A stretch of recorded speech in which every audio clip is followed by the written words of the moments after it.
આજે હું તમારી વચ્ચે આવી છું એક ચિંતાજનક સમાચાર લઈને। જી હા, ચિંતાજનક એટલા માટે કારણ કે કોરોના બાદ ફરી એક વખત મહામારીનો ખતરો તોડાઈ રહ્યો છે।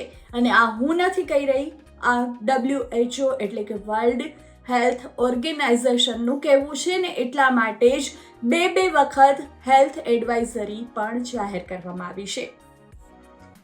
મારું નામ છે ડાયટિશિયન સીમા।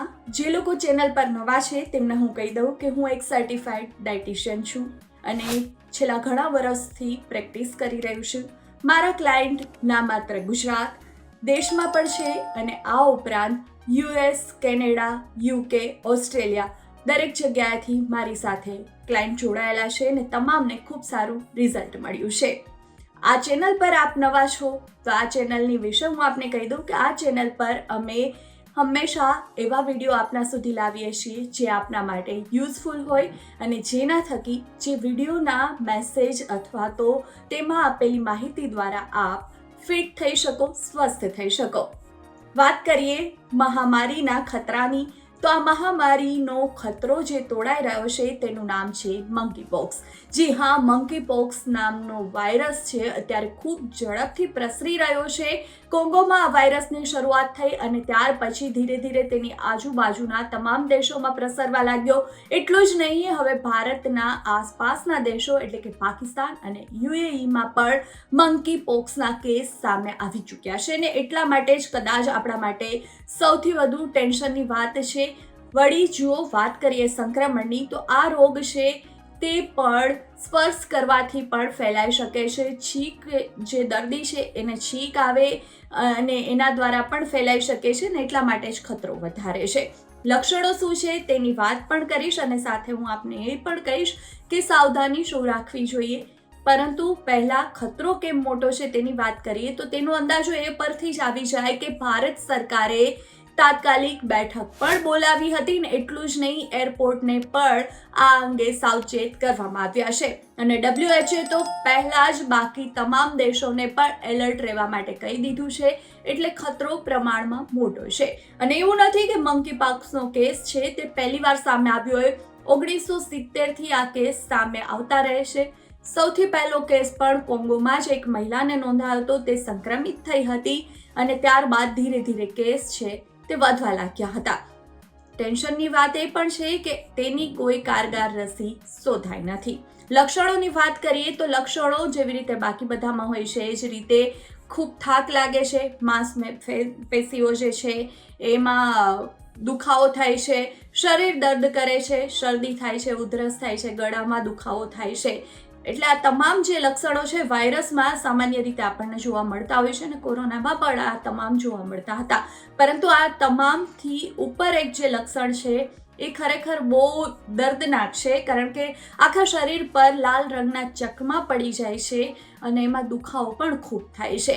અત્યાર સુધી હજુ કોઈ કેસ ભારતમાં સામે નથી આવ્યા, પરંતુ આપણે સાવધાની જરૂરથી રાખવી પડશે અને જે તબીબો છે તે શું કહી રહ્યા છે તે પણ આપને બતાવીશ।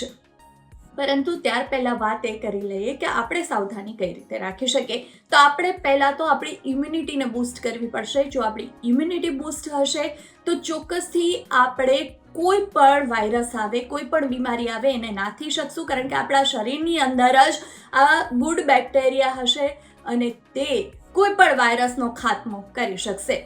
તેના માટે શું કરવું જોઈએ તે પણ આપને બતાવીશ। ત્યાર પહેલા આપણે વાત કરી લઈએ તબીબ સાથે કે તેમનું શું કહેવું છે।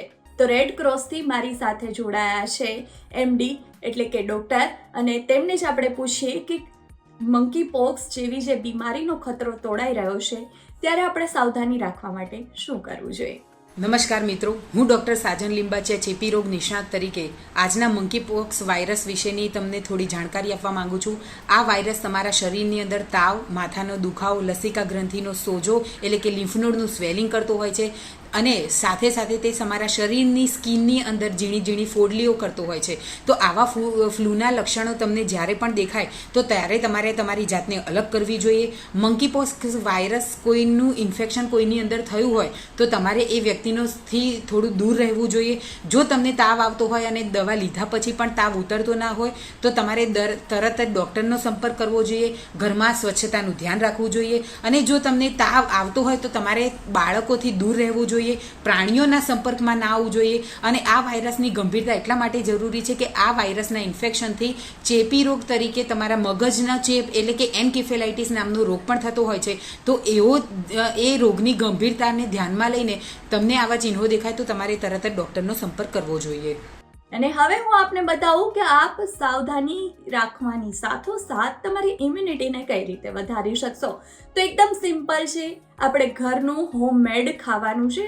અત્યારે બહારનું આમ પણ ઓછું ખાવું જોઈએ કારણ કે ચોમાસાની અંદર આપણી ઇમ્યુનિટી પ્રમાણમાં લો થઈ જાય છે. લો એટલા માટે થઈ જાય છે કારણ કે આપણી ઇમ્યુનિટી અને સૂર્યપ્રકાશને સીધું કનેક્શન છે.